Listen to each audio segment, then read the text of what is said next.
ہو سکتا ہے کہیں اس میں مذہبی عنصر کا نام لیا جا رہا ہو، لیکن وہ طاقتیں ہیں جو عالمی استعمار کی طاقتیں ہیں، جو سامراج دشمن طاقتیں ہیں.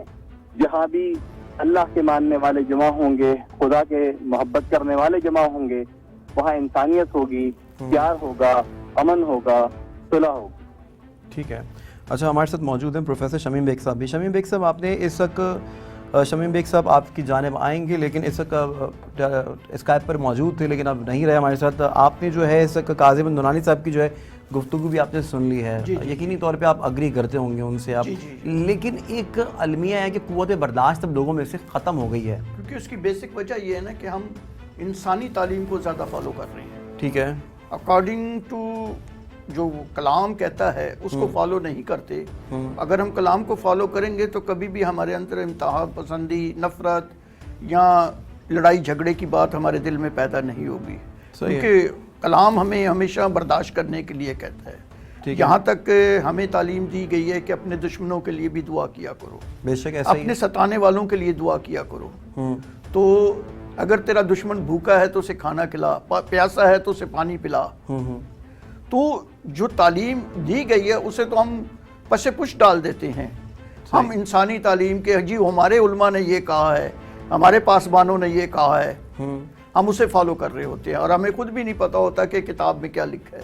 اچھا، یہاں پہ میں آپ کو ایسے ڈس ایگری ایسے کروں گا کہ لیٹ سپوز اگر میرا اپنا بچہ ہے، اگر میں اس کو ٹوٹلی میں چاہوں کہ یہ حافظ قرآن بن جائے اور یہ صرف دین کی تعلیم حاصل کرے اور صرف دینی تعلیم ہی جو ہے اس کا جز بنے اور آخر تک یہ ایسے ہی رہے، عالمہ بن جائے یا عالم بن جائے میرا بچہ، لیکن پھر جو اطراف کے جو لوگ ہوتے ہیں ان کا یہ ماننا ہوتا ہے اور ان کا یہی سوچنا ہوتا ہے کہ ایسا نہیں ہے، آپ ان کو اسکولنگ بھی کروائیں، اسکول بھی جائے یا ٹیوشن بھی پڑھے، اس کو دوسری تعلیم بھی حاصل کرنی چاہیے، اس کو حق ہے، یہ پھر دوسرے لوگوں کو کمپیٹ کیسے کرے گا. یہ بھی ایک ایشو بن جاتا ہے کہ آپ یہ نہیں سمجھتے کہ اس کو بھی ریزالو ہونا چاہیے.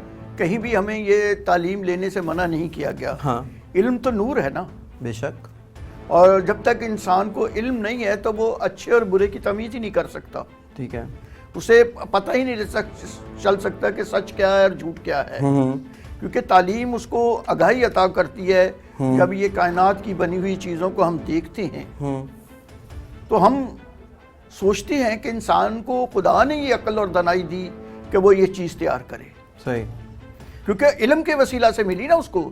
اگر ہم کوئی پریکٹیکلی کسی چیز کو، جیسے کوئی انجیکشن ہے، جیسے کوئی دوائی ہے، جب ہم اس کی ہسٹری پڑھتے ہیں کہ یہ دوائی کس طرح تیار ہوئی، تو ہمارے ذہن میں وہ علم کتاب پڑھنے سے یا نالج ہمیں ہمارے استادوں کی وجہ سے ہمیں حاصل ہوا، جس کی بنا پہ آ کر وہ ہمیں پتہ چلا کہ یہ میڈیسن اس طرح تیار کی گئی جو انسانوں کو بچا سکتی ہے. تو علم تو روشنی ہے نا. بالکل. کیونکہ آپ کی جو بات جو ہے میں اس سے میں ایسے میں اگری تو میں کر رہا ہوں کیونکہ آپ بالکل صحیح فرما رہے ہیں، لیکن یہاں پہ ایک تعصب کا جو ہے میں سمجھتا ہوں کہ عنصر بھی بیچ میں آ جاتا ہے کہ اگر ایک بچہ جو ہے اس نے صرف اور صرف دینی تعلیم حاصل کر لی اور اس نے ویسے اگر اسکولنگ وغیرہ نہیں کی تو دیگر جو اطراف کے جو محلے کے جو بچے ہیں جو لوگ ہیں وہی اس کو اس نظر سے دیکھتے ہیں کہ یار یہ تو اس نے یہ انگریزی نہیں پڑھ سکتا، یہ اردو نہیں پڑھ سکتا، یہ ریاضی میں کمزور ہے، یہ جسٹ صرف عربی پڑھ رہا ہے. اور اگر ہم صرف اسکولنگ میں ڈال دیتے ہیں اور اس کو اگر قرآن حفظ نہیں کرواتے ہیں، قرآن نہیں پڑھاتے، ناظرہ نہیں کرواتے، تو پھر جو دوسرے بچوں کے جو پیرنٹس ہیں وہ کہتے ہیں کہ یار انہوں نے قرآن نہیں پڑھایا. تو تعصب کا ایک ایلیمنٹ بھی آپ سمجھتے نہیں کہ بیچ میں آ جاتا ہے. تعصب بھی ایک بہت بڑی بیماری ہے. تو یہ تو ہمارے اندر کی سوچ ہے نا. ہم دیکھیں مذہب کی تعلیم کے ساتھ ساتھ ہمیں دوسرے علوم کی بھی ضرورت ہے نا. جو نیو ٹیکنالوجی یہ سائنس ہے ابھی، یہ جیسے کہ موبائل ہیں، کمپیوٹر ہے، اور جو ورکنگ دنیا میں ہو رہی ہے اس کے بارے میں اگر بچوں کو نالج ہوگا تو وہ غلط اور صحیح کی تمیز کر سکیں گے. ٹھیک ہے. کیونکہ دیکھیں نا یہ دونوں چیزیں ہمیں غلط اور صحیح چیز پرووائڈ کر رہی ہیں. اب موبائل پہ ہر چیز موجود ہے، مذہب کی تعلیم بھی موجود ہے اور دوسری چیزیں بھی موجود ہیں. ٹھیک ہے، مذہب کی تعلیم بھی موجود ہے، دوسری چیزیں بھی موجود ہے. قاضی احمد درانی صاحب، یہاں پہ جو ہے تعلیم کے اوپر اب بات آ گئی ہے. اگر مذہبی انتہا پسندی کا اگر خاتمہ کیا جا سکتا تو آپ یہ سمجھتے ہیں کہ اچھے طریقے سے آج کل کے نوجوانوں کو ایجوکیٹ کیا جائے، اس پر کیا رائے رکھتے ہیں آپ؟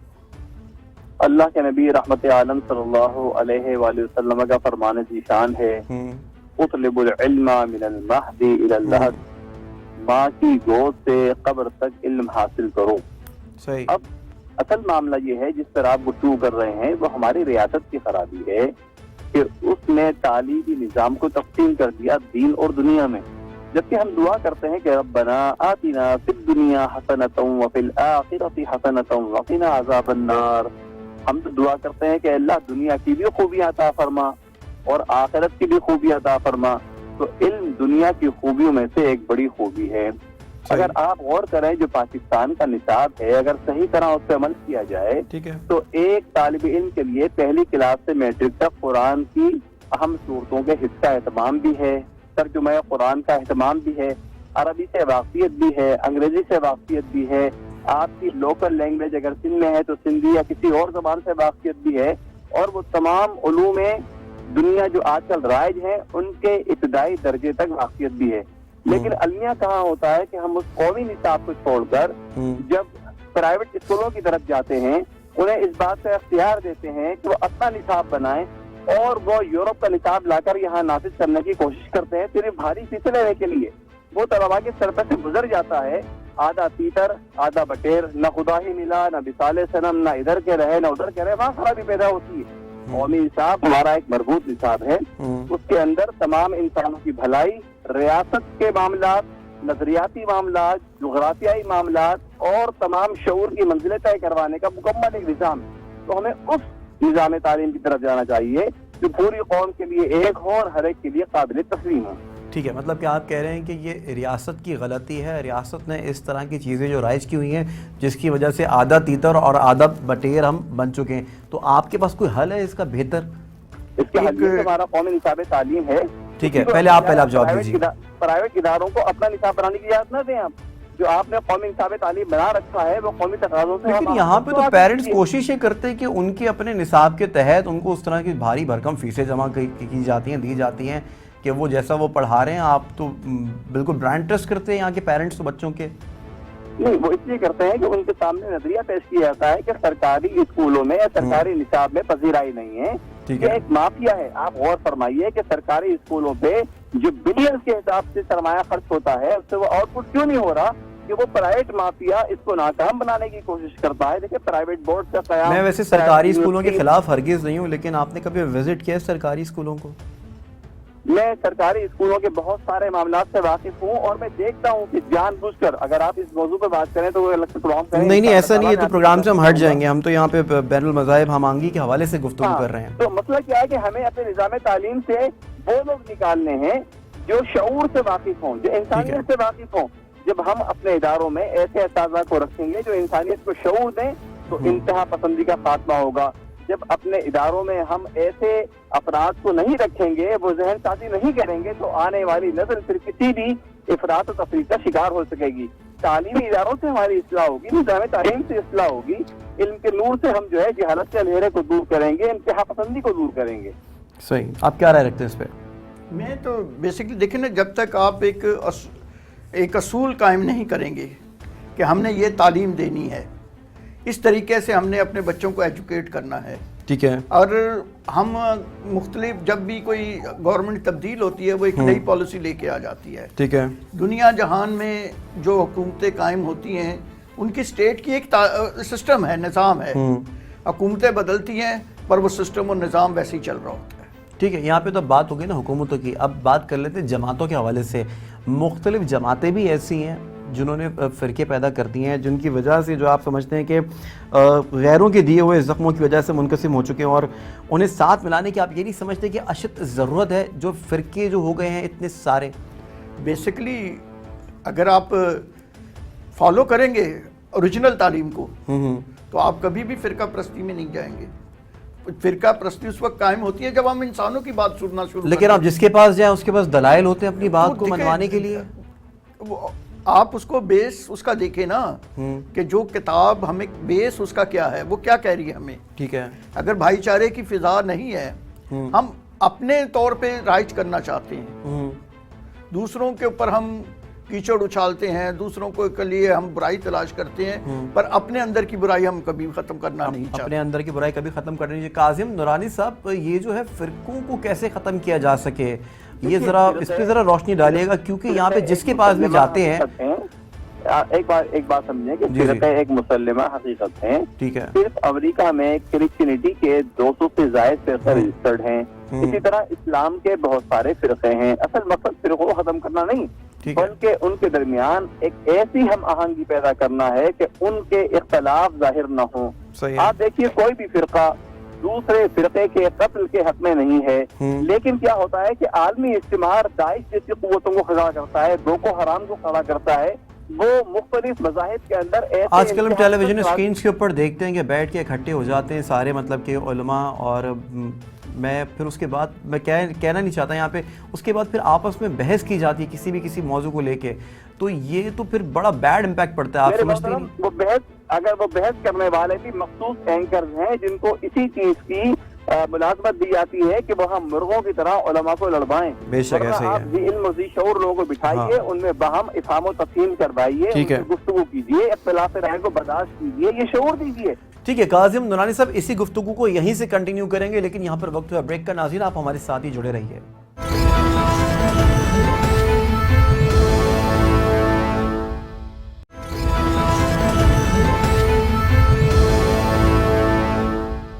ویلکم بیک ناظرین. بات ہو رہی ہے بین المذاہب ہم آہنگی کے حوالے سے, لیکن میرا ماننا یہی ہے کہ آپ ایک دوسرے کے عقائد کا خاص کر خیال رکھیں, ایک دوسرے کا ساتھ دیں, اپنے اطراف کو لوگوں کا بہت زیادہ ساتھ دیں. اسی پر بات کر رہے ہیں. اس سے ہمارے ساتھ موجود ہے اسٹوڈیوز کے اندر پاسٹر ایڈگر اسٹیون صاحب, اور ساتھ ہی ساتھ ٹیلی فون لائن پر موجود ہیں کاظم النورانی صاحب. کاظم النورانی صاحب, آپ نے جو آپ سے گفتگو کا سلسلہ چھوڑا تھا, آپ وہیں سے جوائن بھی کر سکتے ہیں.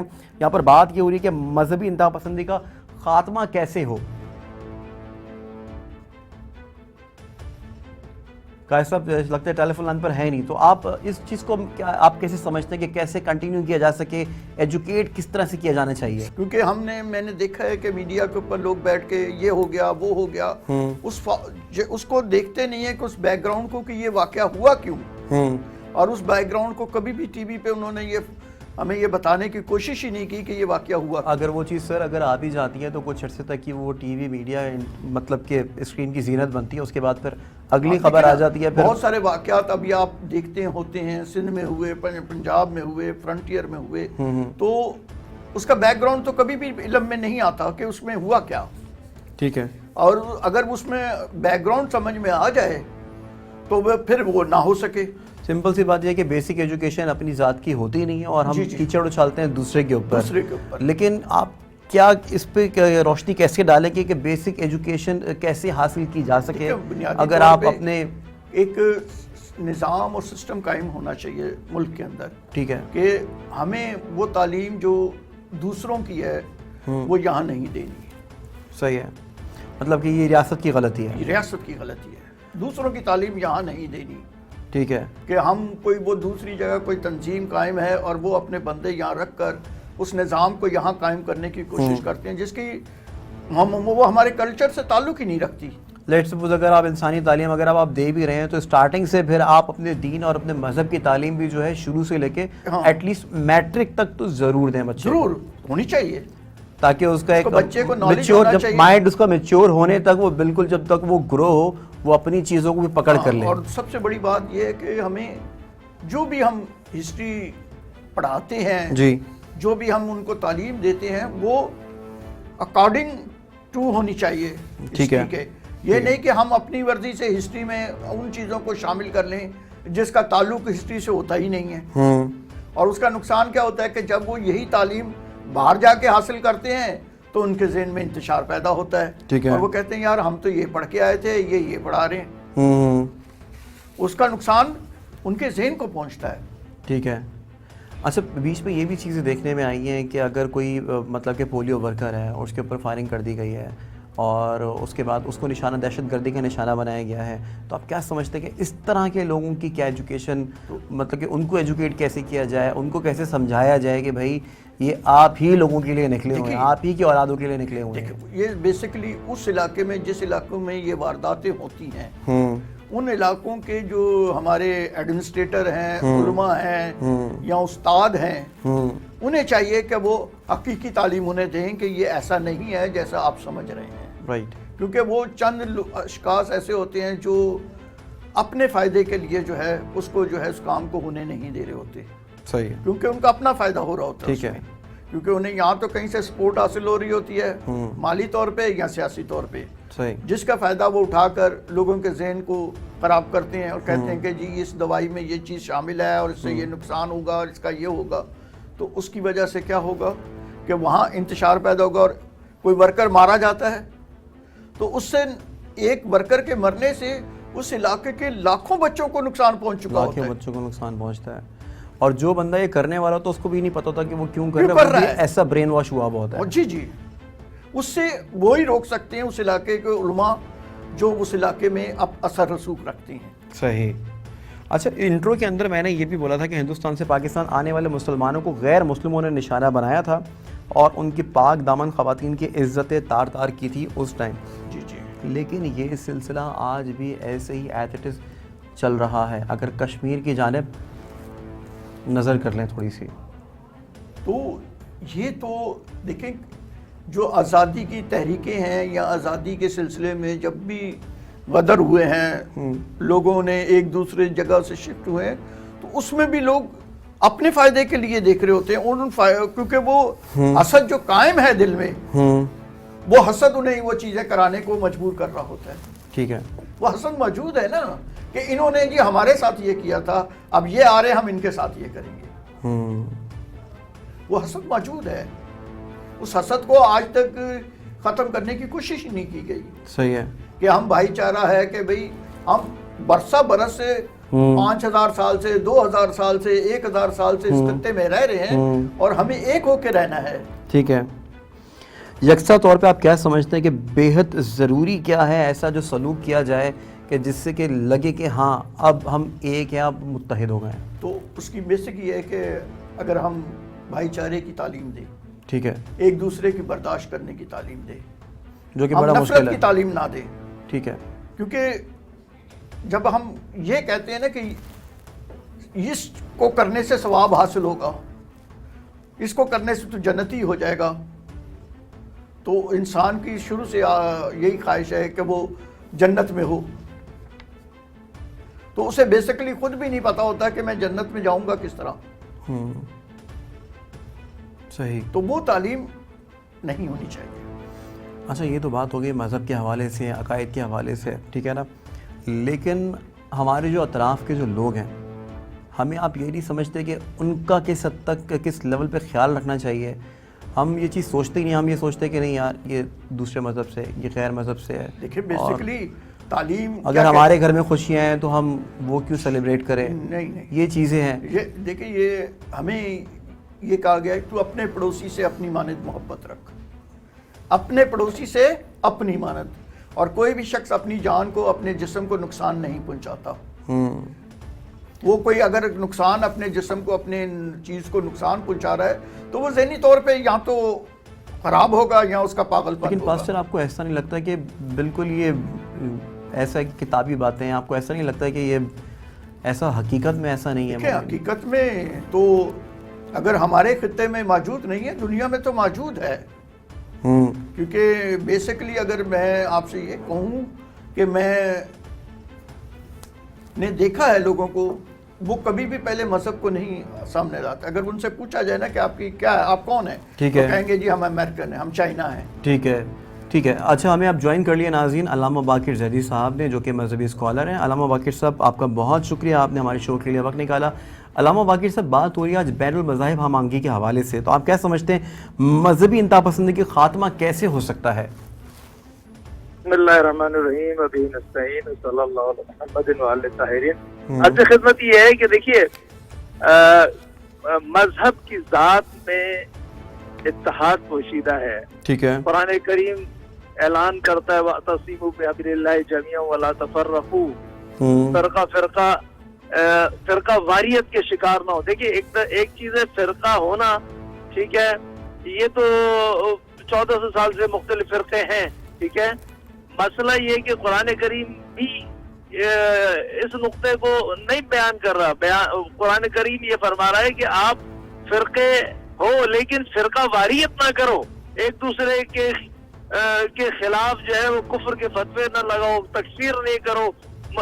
ٹھیک ہے، آپ اپنے مسلک پہ چلیں، دوسرا اپنے مسلک پہ چلیں، اور جو اسلام کے مشترکات ہیں، اور جو کم از کم جو ایک عام عاقل بھی یہ بات سمجھتا ہے کہ جناب ہمارے دشمن ہیں، وہ ہمارے ملک کو تباہ کرنا چاہتے ہیں، عالم اسلام کو تباہ کرنا چاہتے ہیں، تو ہم اس مشترکہ دشمن کے مقابلے پر کیا کہتے ہیں اسلام کی بات کو نہ مانے، تو اس کا مطلب یہ کہ ہمارے مسلمان ہونے میں شک ہے، ہمیں شاید صحیح شاید ہم مسلمان بھی نہیں ہیں۔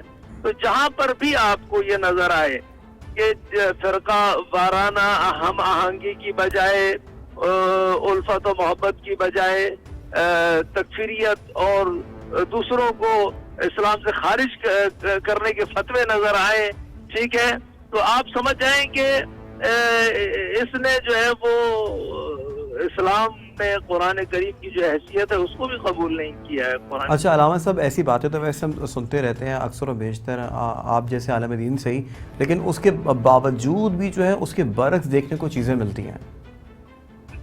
دیکھیے میں تو اسی کی نشاندہی کر رہا ہوں، جی میں تو اسی چیز کی نشاندہی کر رہا ہوں کہ کہیں پر اگر یہ علامات ظاہر ہونے لگے تو اس کا مطلب یہ ہے کہ ہمیں خود اپنے اندر شک کرنا چاہیے۔ اب ایک دفعہ مسئلہ یہ ہے کہ میں ناسمجھ ہوں، جی میں اپنی بات کرتا ہوں، میں ناسمجھ ہوں، نہیں جانتا اور اس طرح سے ریئیکٹ کرتا ہوں۔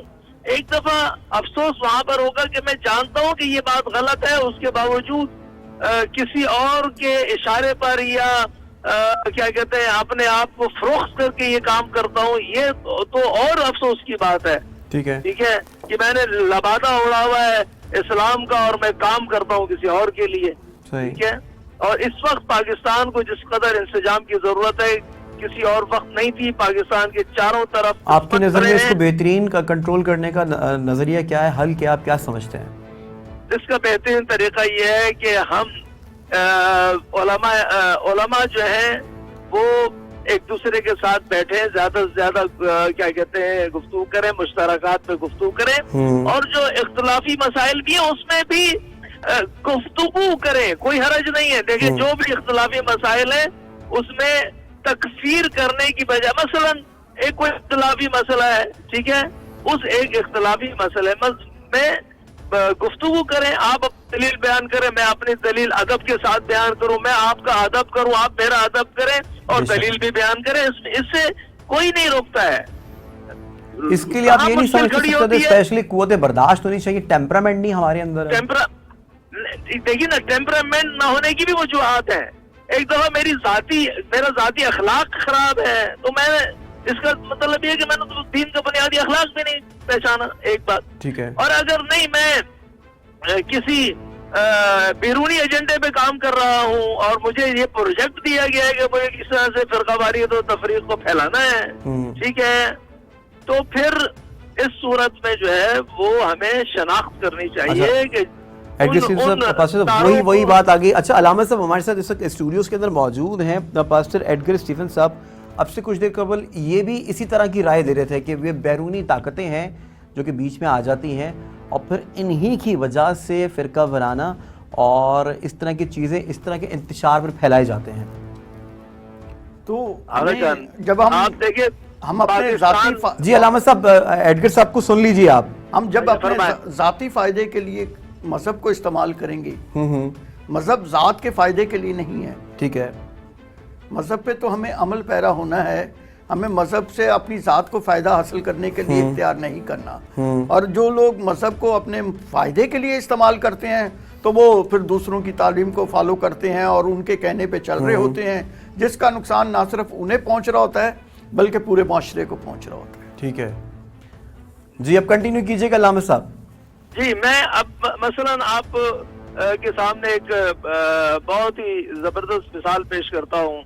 آپ کے سامنے عالم اسلام میں جو ہمارا معاصر دور ہے، اس سے چند سال پیچھے چلے جائیں آپ، 2012-13 میں شام کا مسئلہ کھڑا ہوا، عراق کا مسئلہ کھڑا ہوا، داعش بنی، ٹھیک ہے۔ اس نے آپ دیکھیں کہ کس طریقے سے مسلمانوں نے ہی مسلمانوں کا نام لے کر کتنے لاکھ مسلمان شام کے جو ہے نا بے گھر کیے، بچے مارے، اور جو عورتیں اور بیوائیں ہو گئی اور رسیوں میں باندھ کر ان کو داعشیوں نے بیچا، ٹھیک ہے، اسلام کے نام پر۔ اب آپ دیکھیں کہ ہمیں تحقیق کرنا چاہیے کہ یہ داعش کس نے بنائی, اس کے پیچھے کون ہے, یہ کون لوگ ہیں, ان سے ہمیں اجتناب کرنا چاہیے. اور جنہوں نے ان مسلمانوں کا دفاع کیا وہ لوگ کون ہیں جنہوں نے دفاع کیا بلا تفریق مسلک کے. انہوں نے سنیوں کو بھی بچایا, انہوں نے اہل حدیث کو بھی بچایا, انہوں نے جو ہے وہ مکتب تشیع کے لوگوں کو بھی بچایا, وہ انہوں نے دفاع کیا. ان افراد کو پہچانے. اس کا مطلب ہے کہ ابھی بھی بہت سارے افراد ہیں جو حقیقی اسلام کو پہچانتے ہیں, حقیقی اسلام کا دفاع کر رہے ہیں, اور وہ سپر بنے ہوئے ہیں, اور جو لوگ دوسروں کے لیے ایجنٹ بنتے ہیں, ان کے لیے کام کرتے ہیں, انہیں ہمیں پہچاننا چاہیے. پاکستان میں بھی ایسے لوگ کم نہیں ہیں, انہیں ہمیں پہچاننا چاہیے. اور حقیقی معنی میں ایک دوستی کی فضا تمام مسالک کے درمیان پاکستان میں گفتگو کے ذریعے ہونی چاہیے. ہر آدمی اپنی مسلک پر عمل کرے, دوسرے کے